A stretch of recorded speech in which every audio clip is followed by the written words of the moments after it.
Electric Ghost. Then we're live on the air with Umay, and we've had her on before, and we're going to talk to her about her latest projects. We've got a cool video that she's got that we're going to get into for Midnight Train. We do have to mention our sponsor. We are sponsored by Newsly, and this podcast will be on Newsly within an hour. So you can use coupon code GHOST and get 1 month free premium subscription and stop scrolling and start listening. So it's great to have you back on. So how have you been? Yeah, it's great to be back. I've been fine, just working on a lot of music. Yeah, do you find that you spend more time writing, or you're actually working on a lot of different things? Have you performed lately, or are you primarily just like writing in a writing mode? I haven't performed as much as I used to. I still try to do it as much as I can, both through social media and also through local pubs and clubs. But for the most part, the focus has been on the writing. Yeah, writing, because of the pandemic, I spent a lot of time writing, and I've talked to a lot of musicians that, we kind of had the space to do something that maybe a lot of times artists we don't, because like musicians, we typically have to tour because the way the industry doesn't pay us. So we have to do shows and we have to do merch, we have to do all these things. They kind of take away from writing. And so this time, I know it's been tragic for a lot of people, but I spent a lot of time being able to write. So did you find that that's why you were writing, or do you had the motivation because you had a project you wanted to work on anyway? I think the pandemic and the lockdown, just not having anything else to do, was a big push for me to focus on writing more. And also, it was around the end of the pandemic, actually, that I decided, because I had this project in my head for a really long time, to write a musical. And then finally, at the end, I was determined and I said, okay, I'm going to do it because I don't know when this pandemic is going to end. So I may as well just get started on it. Yeah. Yeah. I mean, that's a really ambitious idea. It's like, I think a lot of people today are kind of like, how are we going to connect with the audiences? Like, a lot of times we have to use visuals. People are using TikTok, they're using Reels, and then going into the idea of like theater. Even go back to the Who with Tommy. They were like, oh, we can do rock opera.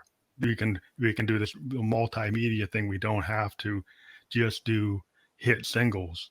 And actually, it was kind of like P Town was running into a wall. It was like, I can't keep on writing singles. I'm not really a singles artist. I'm a concept artist.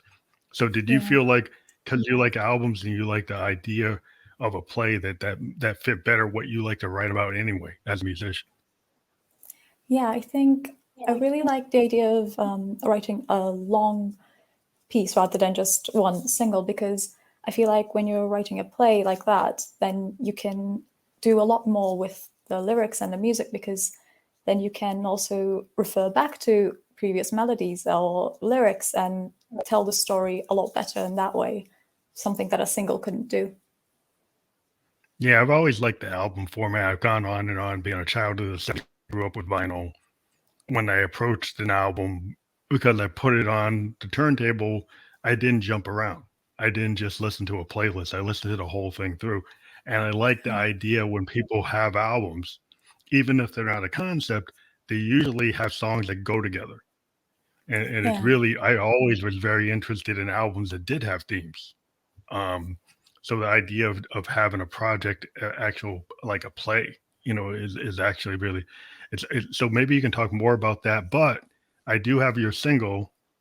So before we get deeper into that, I will bring that up so we can actually show everybody what your latest song is. So I'm going to pull that up now and set it up. And then once we're going to play the full length of it, and then we'll go into, I'll put you on mute and we'll go back and talk about the theater project.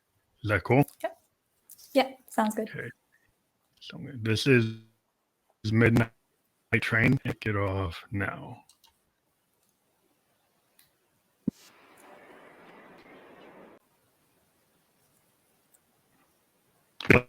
Electric Ghost. Then we're live on the air with Umay, and we've had her on before, and we're going to talk to her about her latest project. We've got a cool video that she's got that we're going to get into for Midnight Train.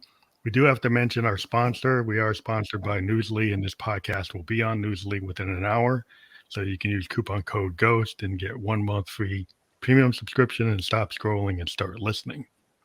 So it's great to have you back on. So how have you been? Yeah, it's great to be back. I've been fine, just working on a lot of music. Yeah, do you find that you spend more time writing, or you actually working on a lot of different things? Have you performed lately, or are you primarily just like writing in a writing mode? I haven't performed as much as I used to. I still try to do it as much as I can, both Hmm. through social media and also through local pubs and clubs. But for the most part, the focus has been on the writing. Yeah, writing. Because of the pandemic, I spent a lot of time writing, and I've talked to a lot of musicians that we kind of had the space to do something that maybe a lot of times artists we don't, because like musicians we typically have to tour because the way the industry doesn't pay us, so we have to do shows and we have to do merch and we have to do all these things. They kind of take away from writing. And Yeah. so this time, I know it's been tragic for a lot of people, but I spent a lot of time being able to write. So did you find that that's why you were writing, or do you had the motivation because you had a project you wanted to work on anyway? I think the pandemic and the lockdown, just not having anything else to do, was a big push for me to focus on writing more.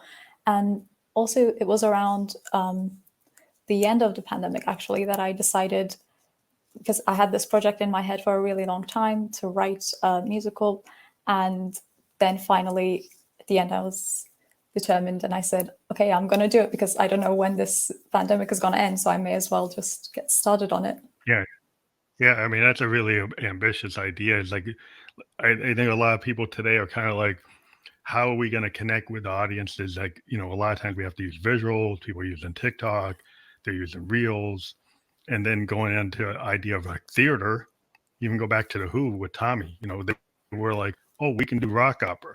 We can do this multimedia thing. We don't have to just do hit singles. And actually, it was Yeah. kind of like P Town was running into a wall. It was like, I can't keep on writing singles. I'm not really a singles artist. I'm a concept artist. So did you Yeah. feel like, because you like albums and you like the idea of a play, that fit better what you like to write about anyway as a musician? Yeah, I think I really like the idea of writing a long piece rather than just one single, because I feel like when you're writing a play like that, then you can do a lot more with the lyrics and the music, because then you can also refer back to previous melodies or lyrics and tell the story a lot better in that way, something that a single couldn't do. Yeah, I've always liked the album format. I've gone on and on being a child of the 70s, grew up with vinyl. When I approached an album, because I put it on the turntable, I didn't jump around. I didn't just listen to a playlist. I listened to the whole thing through. And I like the idea when people have albums, even if they're not a concept, they usually have songs that go together. And it's Yeah. really, I always was very interested in albums that did have themes. Um, so the idea of having a project, actual like a play, is actually really, so maybe you can talk more about that. But I do have your single. So before we get deeper into that, I will bring that up so we can actually show everybody what your latest song is. So I'm going to pull that up now and set it up, and then once we're going to play the full length of it, and then we'll go into I'll put you on mute and we'll go back and talk about the theater project. Is that cool? Yep. Yeah, sounds good. Okay. So this is Midnight Train. Kick it off now.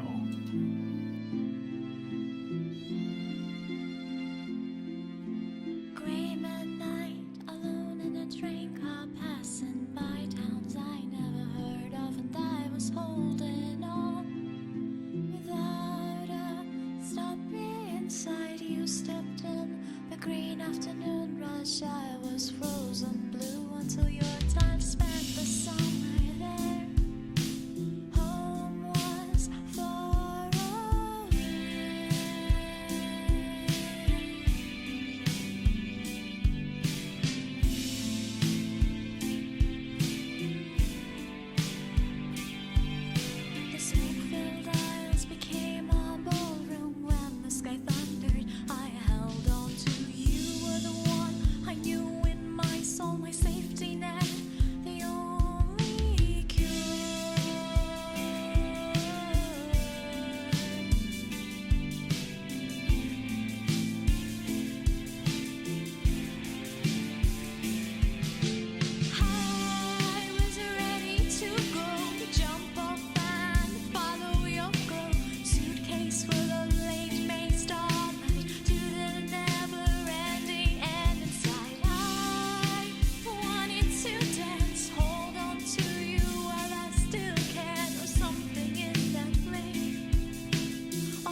I've said too much on my mind. Your words were short and to the point. I imagine that's how the gods must speak, and I almost bought your black and white world, your Anubis scale, until I remembered who I was. Thank you for the sunshine, thank you for the rain, for stepping through that door. Leave me lying on the floor. Thank you for the lessons, teaching me what love is, for all the stolen moments on the midnight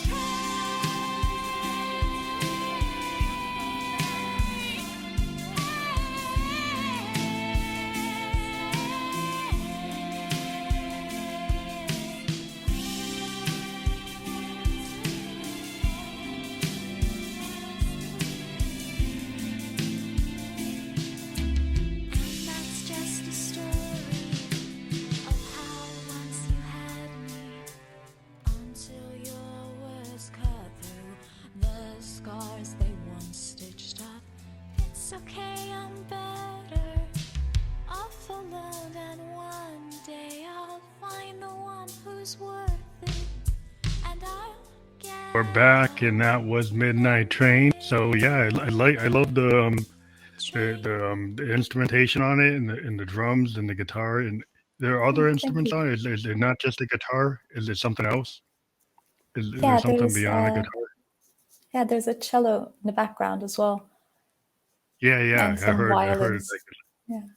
yeah, there's a really nice orchestration there, and that's all like some of your friends came in, or you were able to get producers to help you with that. It was actually all just me. Oh, you all did it. You did it. Yeah, maybe we ought Yeah. to focus on your multi-instrumentation.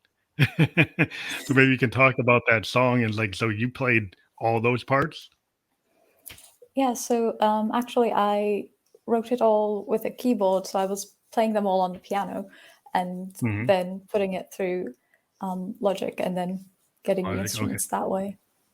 Yeah, that's the thing I love about synthesis is learning how to play like a cello player would play, or playing like a flute.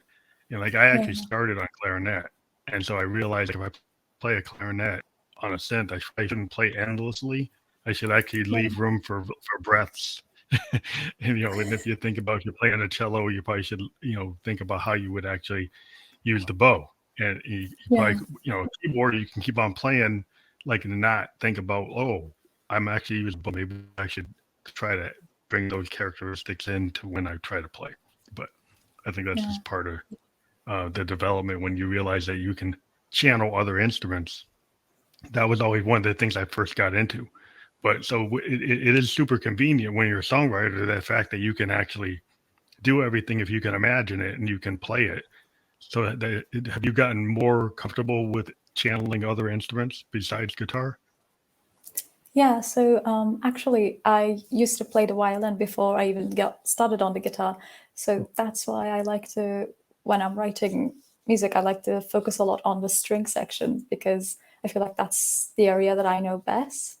But yeah, also experimenting with different instruments has been really fun, I think, because of course I have never played any sort of brass instruments or even held a brass instrument, but I can play them through a keyboard, which is, I think, really cool.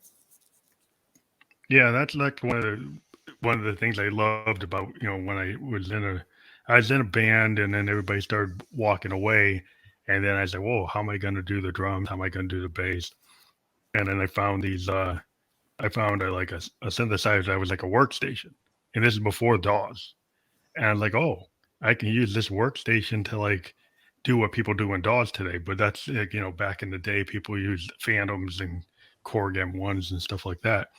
And I was always, I'm 55, so that's why my history was, oh, I can get these workstations, and that was like the DAW of our time, to be able Yeah, to go on a workstation and actually play all the parts. So the DAW is even more convenient, and that allows you to do that, without yeah, having to be on a Korg or a Roland or like Yamaha, you can actually do whatever you pick, whatever plugin you want.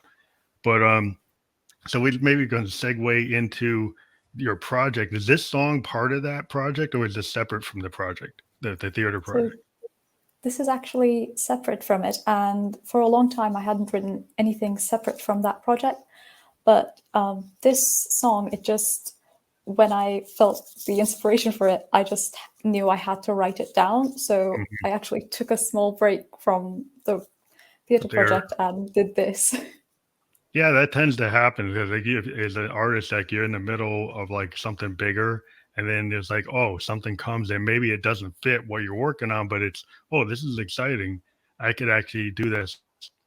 And I find myself sometimes doing that. I'll be working on these albums because I'm kind of album oriented, and then I'm like, oh, this is a song that doesn't fit, but it's cool, Yeah. and it's like, oh, I'll put this out as a single, and I'll just go and do it because like, oh, it just came to me. It's like I like it.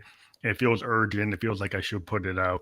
Yeah. So as like a songwriter, sometimes you get something that's like, oh, this is like now, so I need to put this out now.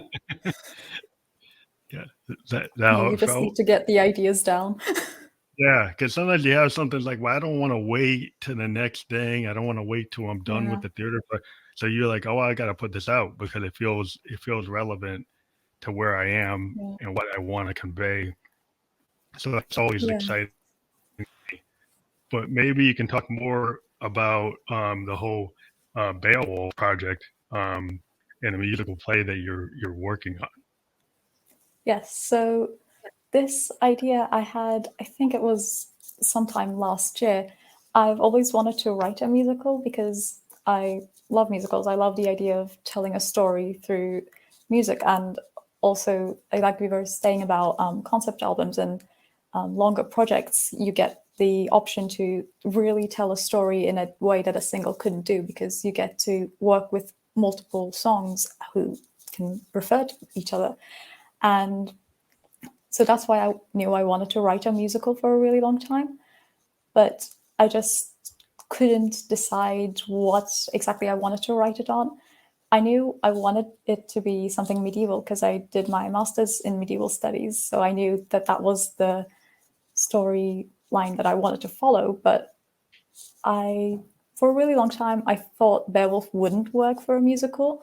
But then I actually sat down and wrote down all my ideas and started looking more into the text and more into the scholarship around it and the stories that it has spawned. And I thought, actually, there's a lot of material here to cover.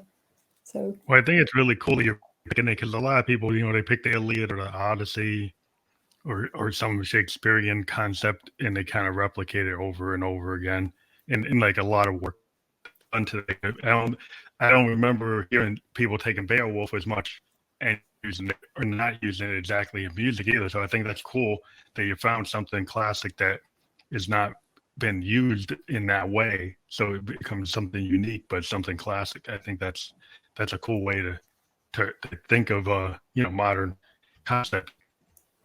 yeah. Start back to some really old like samurai.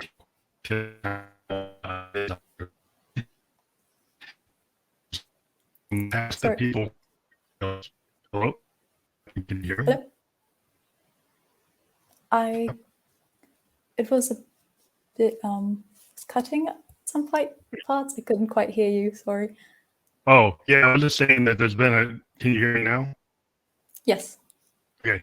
Yeah, I don't know if there was a glitch on the Wi-Fi, but what I was saying is some even filmmakers will go back and use like classic tales. I think they use like Kurosawa was used for like Star Wars, like samurai tales from Kurosawa. Like inspire people use like the Knights of the Round Table. People use the Iliad. People use the Odyssey. People use Shakespearean plays. Romeo and Juliet gets completed in modern day romance. Multiple, I haven't really heard of Beowulf being used to the degree like Romeo and Juliet is used a lot. People use it all the time as a way to make it a tighter script because you can follow something that already existed. But I think it's cool to actually bring something from the past forward with a new take on it. So maybe you can talk about Yeah. how your interpretation is, like your own vision for it. Yeah, so actually, back when I was doing my master's, I focused on Anglo-Saxon storytelling. So the idea was to take the story, when I was writing my musical, to take the story and retell it, but this time put my own narrative spin on it. And I have added some of the plot points from a different text called Gesta Danorum that actually deals with one of the minor characters in Beowulf. And I thought that was really interesting because that character's story is barely mentioned in Beowulf, but then in Gesta Danorum we have a little bit more. So I thought it would be interesting to merge those two narratives as well. And of course, add a bit of my own commentary on it, because Beowulf, the text, the presence of the narrator is very strong in the poem. The narrator tends to come in and make comments a lot. And I thought I wanted to do that too, but this time it would be my narrator who was making these comments. Oh, that's interesting. It's cool to take a different variations and then add that like elaboration on that character. I think that's a cool take on it because then it kind of makes it uniquely your interpretation, your vision, or how you see it. So the world will get like how you've interpreted it, and I think that's art. I mean, that's the way things are. I think as a musician, finding other means to inspire us is always like the thing. Like every time we write as musicians, I think we always pull from the things that we're interested in, or our life Yeah. experiences, or the reflections of what's moving us in our subconscious. And here you actually have a something that's really the core that is going to make this theater play. So are you going to actually do an album to go with it? Is it multimedia, or is it folk just going to be the play? Yeah. So once all the writing process is done and once I get a cast together, I am hoping to make an album as well. But of course, it is an album. It is a play first and then an album second. Hmm. So with the music, is music going to be a part of the theater? Like, will you write like songs that you're actually going to have songs on stage being sung by the actors and people Yeah. doing the play? So it'll be that kind of idea Yeah. of a like a Tommy in a way, but maybe this the people rock operas in theater. That was like the known music first example of a band actually doing that, and then it became a film. And actually, I would think it was been done on off Broadway too. So we have an example with what the Who did.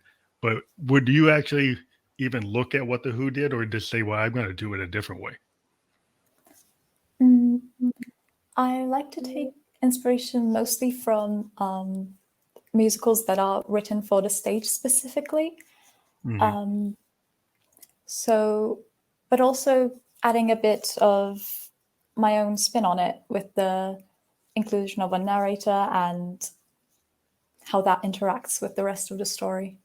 So it'll be more classic, a real classical theater construction rather than being like an rock opera, which wasn't really was kind of Townsend's idea of his Tommy character was not based on anything that had happened in classic literature. It's something he created. Where your version is like you're actually doing something like the Iliad or the Odyssey with Beowulf. You have a classic tale, like an epic Yeah. poem that you're turning into an actual theater event.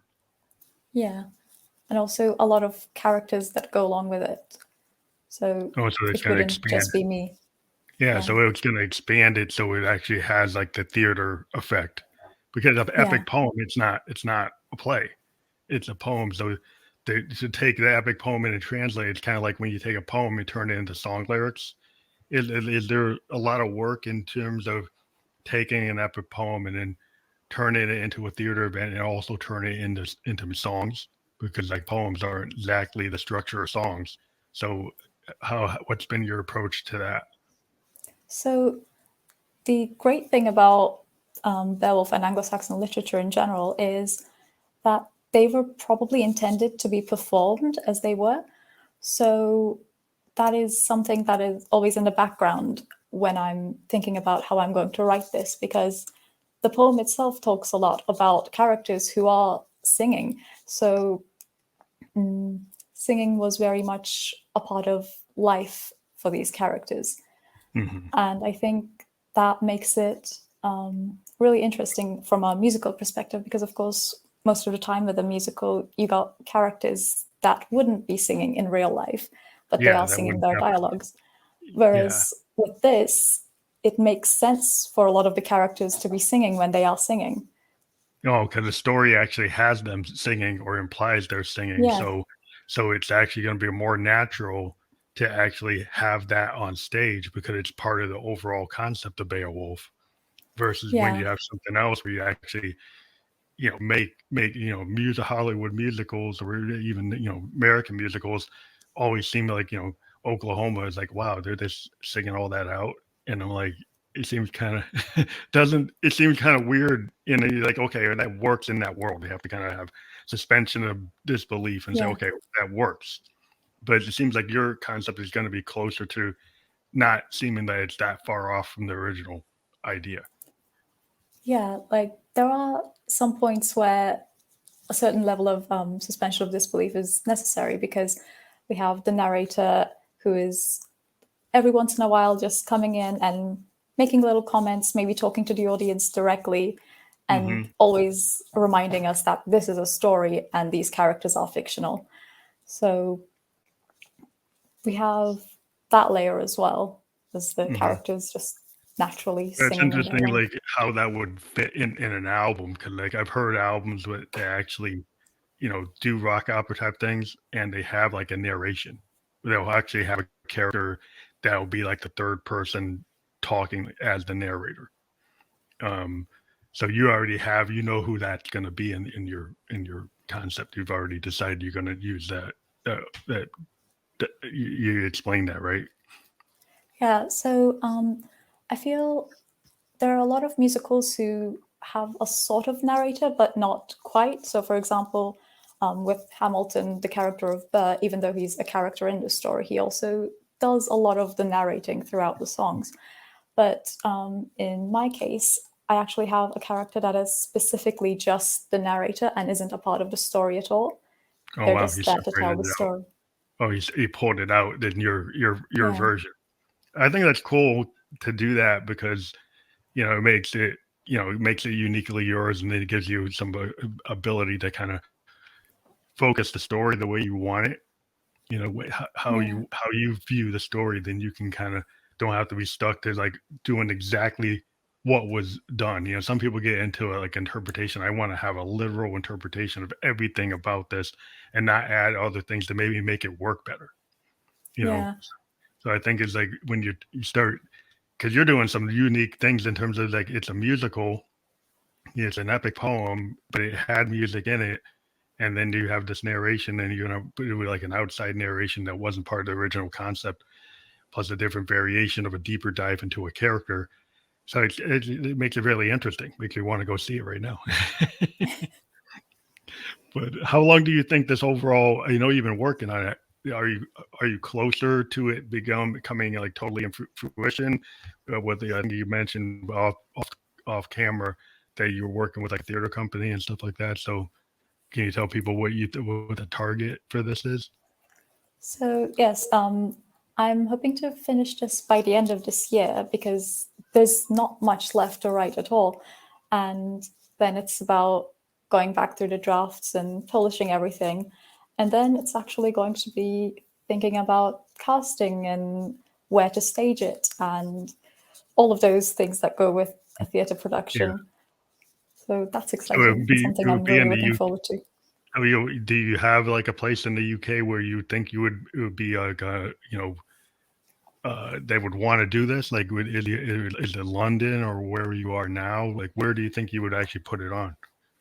So I'm thinking local first, because I want to really polish it, because I feel like there are certain things that you don't catch when Hmm. you're just writing, and then you actually start to see them when you see actual people play out the scenes. Yeah, that makes Oh yeah, sense. I want to do a smaller run first before I take it any further, and then see So you how have a that goes. local play company do it like in a local area before you hit the big UK market for. Yeah, So is London the place that plays are done in the UK, or is it a different place? yeah, it's London. But So that's the yeah, ultimate goal, of course. so it's kind of like New York, London, like New York for plays, I guess. Yeah. Would you ever imagine trying to take it off Broadway to New York? Like if you get really good feedback, is this something you think would this stay in the UK? Or would you bring it on the road and bring it to the US or bring it to France or bring it to Germany, bring it to other places? I mean, bringing it to Broadway would be amazing because, of course, all of my favorite musicals and the ones that I look up to are all happening in Broadway. So I think someday down the line, I would really hope for that to be possible for my play as well. Yeah, that's like the end goal. Like, for all, Yeah.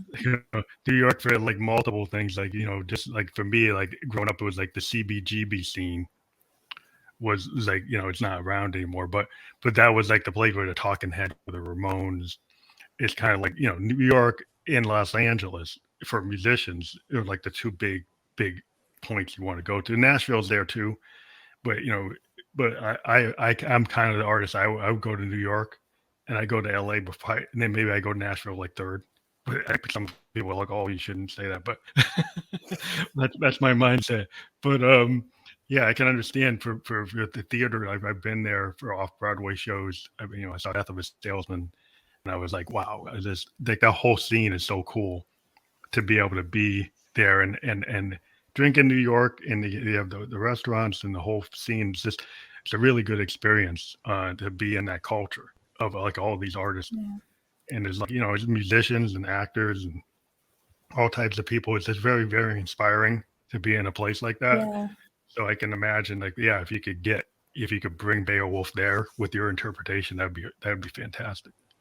Plus it's close to, Yeah. it's like only 5 hours from where I am. So I can actually see it. Selfish reason I want to see it, so I could, then I could actually see the play. But so is this your total focus is on this, or do you think you'd be doing some more singles like Midnight Train? Do you think you'll throw a couple singles in there between this, or that was just like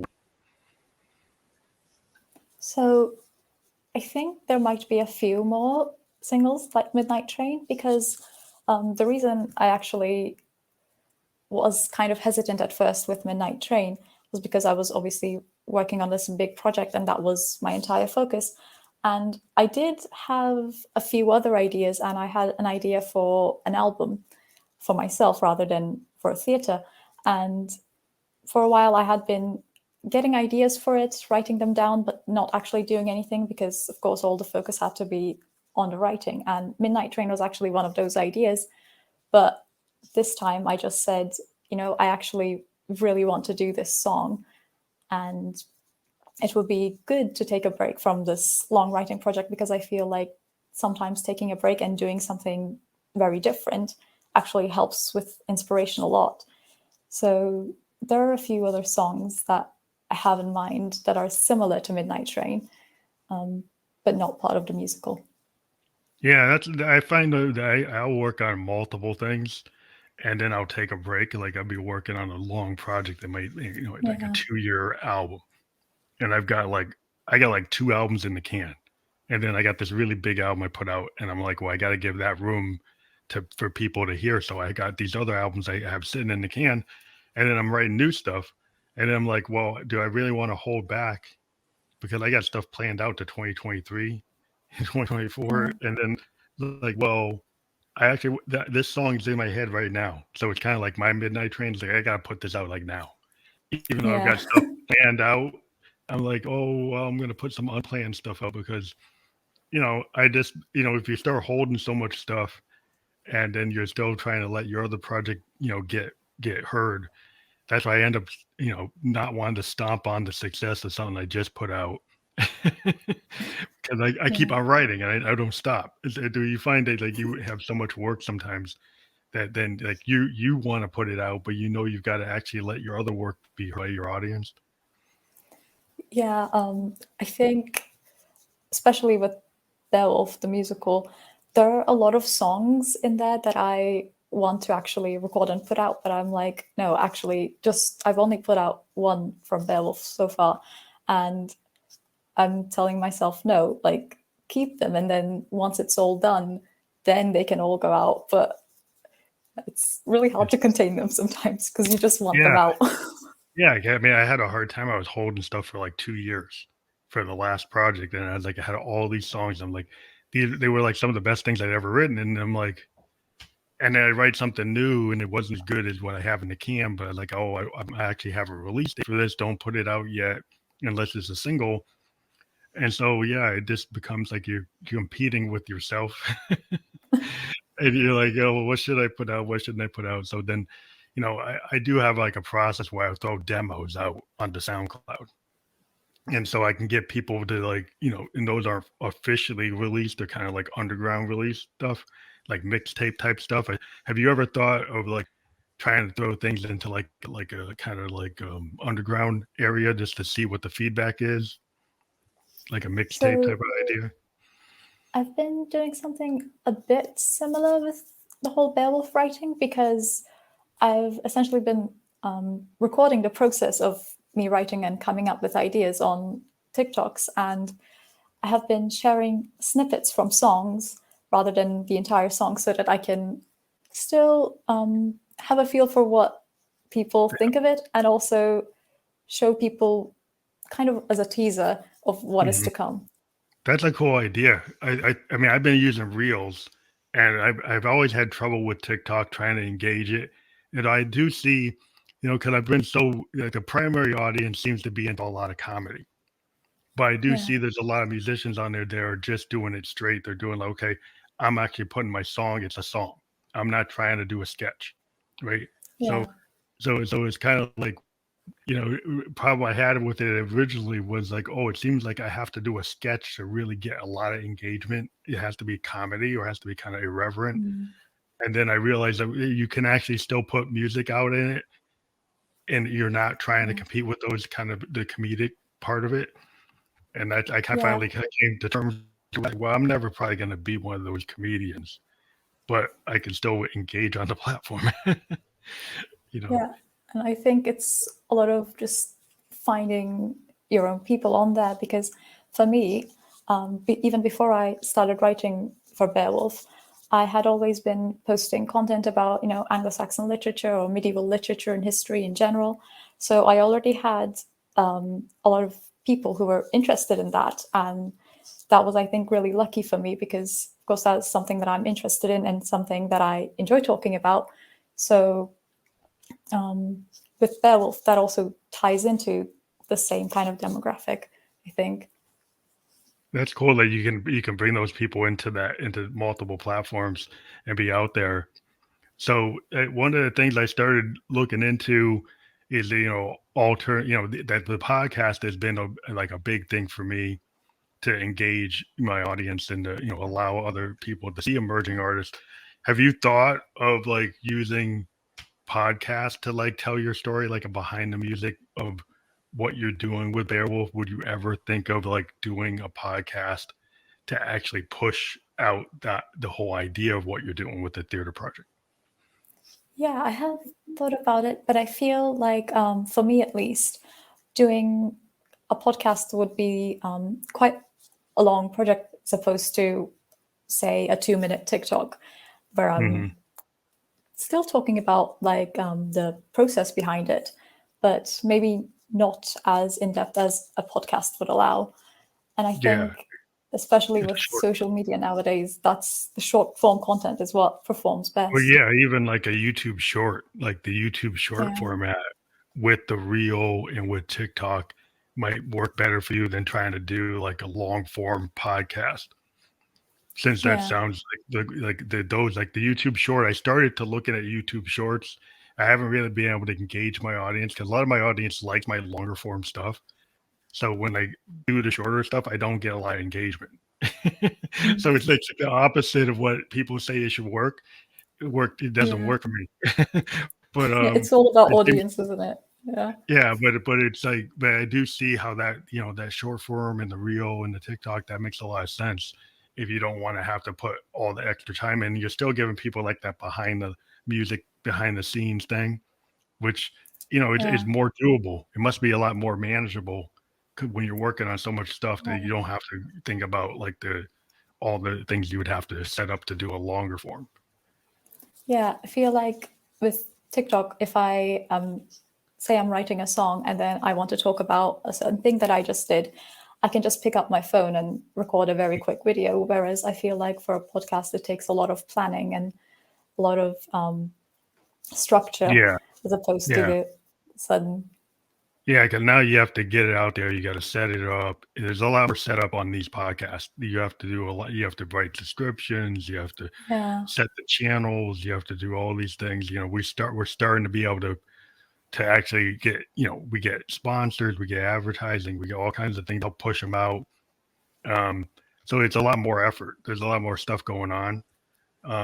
It used to be like when I first started, it was just on the phone. And there are some podcast platforms that are still like that, but like there's a couple of them, like one called Wisdom. It's on the phone and it goes live, and then you can just talk to people off the cuff, and that's kind of cool. But it doesn't have a lot of connections. You can't hook up URLs, or you can't like show pictures, and so there's a lot of like engagement with the video world. Is like you need to actually show like a video. You need to be able yeah, to show a photo. It's very important, be able to have your URL so people can get, connect to what you want them to look at. And so, yeah, yeah, that's why I got out of like audio only podcasting into video, because I needed the engagement and also to be able to talk to the people like yourself, and to show your music video, or to, show artwork. When I'm talking to a painter or something, it's a lot easier when you're talking to a visual artist to actually show the visual medium. yeah, But yeah, I do think audio only is cool for some things. It's still, there's still a lot of engagement on the audio yeah, only type of definitely. platforms, but video is kind of here to stay. It's kind of changed a lot. So what are Yeah. your thoughts of like the theater? Are you going to film it? Like if you do the plays, would somebody professionally film it, or would you let it just be point in time, or would you do you have an idea that you would ever film it? I think I would like to film it at some point because the issue with theatre is if it's just very local, then you don't get to have a very wide audience. Maybe there will be people who are not going to be able to travel here, or who are all around the world who wouldn't be able to see it otherwise unless it's filmed. So I Hmm. think filming it eventually would be something I would like to do. Yeah, it just seems like, because otherwise it becomes a point in time kind of happening thing, and Yeah, and that's the kind of like, the draw of it in New York is that you do get people, but they tend to even film those. Like even when you're in New yeah, York, a film company comes in, they usually will film like the best takes and then put it out, or put the whole thing out. Um, So yeah, it just seems like, given the visual nature of everybody today, that would be cool to even if you clipped it like on TikTok or Reels, yeah, so people saw pieces of it, that might, work to still push out the idea until you could get yeah. somebody to fully film it. You know what I mean? Yeah, it's all about building up the audience, I think. Yeah, that's always the audience engagement. But you think with theater, do you feel like you'll have a wider impact, or a more potential for success? Because like we're living in the age of the 2 minute song. We're Yeah, living of like the playlist type of thing, and this is a way longer form project, and it's a different type of audience, I think, that gets engaged by something that like you're working on. Like it's a longer idea. So what do you feel about that? Because we're in a world where a lot of like managers and stuff will be, oh well, what's big today is the 2.3 minute song. yeah. I think there is still a very big audience for theatre because at the end of the day, there is something in musical theatre and theatre in general that singles or 2-minute songs simply cannot capture. And that's why I think even if it's not what is the most popular, it's still going to continue having a big fan base. Yeah, you have a niche. It's like a niche. It's like progressive rock, the stuff I do. I do like 12-minute, 15-minute songs. Everybody says, "Oh, you should," you're not going to get any engagement. But I get a core audience that still likes that. A lot of people, like, they were children of the 70s. We grew up with the Led Zeppelins and the Pink Floyds and, the Genesis and the Yes bands, and people like that. They wanted to see that. Yeah. So when I go to a place and I play like that, there's a whole audience that remembers Funkadelic, they remember Pink Floyd, and they like to see that they still playing like that. And so, yeah, I think there are niche audiences for everything. And, you can end up being, maybe I'm not going to get the engagement that the banger song gets in the clubs, but I get a different audience that appreciates what I'm doing. So I think you'll get that theater audience that will appreciate Beowulf. They'll appreciate what you're doing and the fact that you're into that type of work and that you're reimagining it. And I think that will bring excitement. And I think it'll bring the audience that want to see that. Yeah, I hope so. Yeah, I really believe that it's possible to do, more, these type of projects that, if you talk to certain people, they be, well, why would you do that? Because you need to do the maximum, max. About about what you want to do as an artist, right?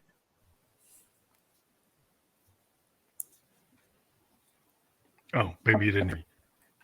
Did it cut out again? Yeah, a bit. Okay. What I'm saying is, like, not everything is about trying to hit the maximum audience. Like, it's a lot of times, like, if you're an artist, you're trying to do something that you think is artistically vital, that interests you, and you might have a niche. And then people say, well, that's a small niche, but you could still engage and do something phenomenal in that niche. And just because it's not going to cross into like a mega type of thing doesn't mean it's not worth doing. That's why I always have to explain to people, is like, sometimes you don't always have to be trying to hit the top 20 or the top 10. That's the whole thing about an indie or emerging or alternate type of artist. Like a folk artist, they're not going to hit the audience that a hip hop artist, because that's what's happening, right? But the guy is like a new wave guy is not going to get that EDM trap art audience to come in as heavy, because that was an old form, so, but that doesn't mean that you can't still have engagement or do something that's really interesting in that genre. You don't always have to be, I think that's what people have, let art be what it is. Yeah, and if anything, I feel like trying to fit into what is popular now can actually be very detrimental for creativity, because I feel like everyone has their own style, and what type of art that they will produce is, because I feel like art is very personal. So trying to create something for the sake of it being popular isn't going to put out your best work, I feel. Yeah, that's what I've always felt, is like I've had this idea about expansive sound, which is the idea that you have cross genre, funk and jazz and rock and punk all kind of slammed together, like the people I always grew up liking, I loved like Neil Young and Crazy Horse, because he from doing like something really beautiful like Heart of Gold and do this kind of punk. He was like the grandfather of grunge. He was doing this very heavy punk thing, and he didn't care if his voice was totally in tune. He went off and did it, and bands like the Clash and the Sex Pistols and the Ramones, they're like, he's like our grandfather. He's the one that came up with it, because I think it's just like sometimes it's like, and he went off and did things that didn't make as much money. Some of those Crazy Horse albums didn't make the money that Harvest did, but he just did it because that's where his head was. That's where he wanted to go. Yeah, and I think that's what art should really be about, because like no one else is going to produce the same art that you are going to, so you may as well do what you want to do. Yeah, I mean, I think it's like sometimes, like, as an artist, it's like the people that want to put you on a track will say, like, take your song that you did the best effort with. Let's say you had a song that reached 2 million people. They just want you to keep on redoing that over and over and over. And then, like, what do you end up doing? You end up having to play that song every night for the rest of your life. And you probably are way beyond it. By the time you play it for the 100th time, it's like, I'm beyond this. I don't want to do that. And I think that's just like, do you want to do art because you love it, or are you just trying to monetize your art? Yeah. I think there's a point, like, yeah, you want to live well from what you do, but a lot of times it's like, I think as musicians and artists, we do things because we believe in it. We do things Yeah, because we definitely. love it, right? And you can do it whether it's going to be top 10 or top bottom 1,000. You don't care. It's like, I'm doing it because that's what I believe in at the moment, right? Yeah. And that all comes back down to art being such a personal thing, because it matters more that it truly represents what you want to do, I think. I think your audience finds you. What I've found is, like, Yeah. when people do what they believe in, then the audience will find it. Like, even like a band, like I always point out, is like the Velvet Underground. All these, at the time they didn't make it commercially, but all these producers and singer songwriters listened to them, and they became like a gold standard of like what alternative should be, like what indie rock, college radio, what a lot of bands ended up becoming, because Lou Reed and the Velvet and Andy Warhol were willing to just do art for art's sake. Yeah. And then people were like, wow, I can talk about other things besides like romance in my music. I could actually talk Yeah. about the dark underbelly in New York. I could be like a writer. I mean, the thing about Lou was he's a poet, and he's bringing like these epic poems about like the dark underbelly in New York into music. And it's not like romance song. It's not like, oh, I lost my girlfriend. It's something else. And in most of his work, you can just read it, and it's a classic poem. It's a modern kind of poem. He's like a beat poet, and the fact that he put that out there made a lot of other artists believe, I can do that, or I can come from that point of view. And I think Yeah. that's what's worth about doing what you feel as a writer, Yeah. as an artist. You can build he built a whole genre just because he believed in poetry. Yeah, because like you said, your audience will find you. And if you're just doing what is popular at the moment, then trends change. And that's not the same kind of personal connection that you will have with your audience if you're only focusing on trends. Yeah, there's classic stuff today. A lot of bands today are probably unknown that somebody's going to find, and they'll be the next Yeah. Velvet Underground. And because they were willing to put it down, people rediscover them, all the time. I ran to Alex Chilton's Big Star, and that was Yeah. an unknown band that inspired, Counting Crows, inspired Replacements, it inspired tons of other bands, Wilco, Radiohead, tons of bands like will name check Alex Chilton. And people, he had a song when he was a kid. He was 17. He was in the Box Toppers. He did the famous song called The Letter. And then he created Big Star.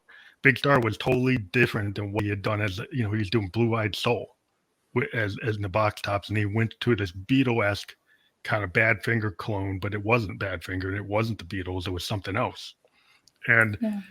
and that art has survived so classic to this day. People listen to 13, people listen to all these songs, and it didn't really kick in its time. But nice. I have a cat too. I mean, my cat Mina would love your cat. But yeah, I think it's just interesting that I think it's like, I'll tell people about William Blake. William Blake is one of the greatest Victorian poets, and he wasn't known in his time. And you too, name check songs of innocence and experience, and name checking them. You see how far that somebody's art can go. That's because William Blake believed in it. He did all that stuff on acid sketches on metal, Yeah. and people found those plates. And then even today, his poetry resonates among many different types of artists. Yeah, and I think there are a lot of artists like that who maybe weren't as popular in their time, and I think Van Gogh is one of them as well. And yet today, when we think about them, we think of them as being timeless, because when they were doing their art, they were thinking about putting out what is true for them. Yeah, I think that's what's great about what you're doing with Beowulf, because that's like a truth. It's a classic thing, and your interpretation. It's that I think that's a really positive outcome today when you have a lot of people that are into kind of cloning or into like chasing monetization or chasing the dollar, or chasing like what they think is going to be popular, rather than doing what is heart popular. Like what's popular inside your heart. Like what's actually, you look in the looking glass and say, is this me? Is this my authentic me? Am I really doing my best work, or am I trying to keep up with the Joneses? You know, I don't think keeping up with the Joneses is actually your best work. I think actually looking into yourself and finding some truth. That's how you get to the best work. Yeah, definitely. Well, Like, I really. So, you have anything you want to tell your fans about anything that's coming up that you're doing that they need to know about? at the moment, no. No Just shows or regular anything. art. Yeah. Just working on. You have your single out there. You have your link tree. You can get to everything that's about you there. We want encourage everybody to go to your YouTube, subscribe to your YouTube, go to your Spotify, go to all your social media, and make sure that you like and subscribe anywhere you can. I have to tell people this all the time. If you like an artist, don't just keep on listening to the video on YouTube or watching it and never hit the subscribe button. People get, credit for you subscribing. So I'm always, if you're gonna sit there and listen to it, then take the time to actually hit the subscribe button, hit the like button, hit the download button. If you really want to support people, buy the album where you can buy it and download it. That's very important to artists, and sometimes people forget the amount of work that goes into music, and it is really cool if you actually push it forward and subscribe, download, purchase, and support the artists we talk to. Yeah. Thank you for having another chat with us. I was very happy to see you continuing on Beowulf. I know we talked about it before, and I feel really excited that it's getting closer. Yeah, thank you for having me again. Thank you. Have a good rest of the day. Thank Or you, night. and you too. By nighttime Yeah. for you. Bye.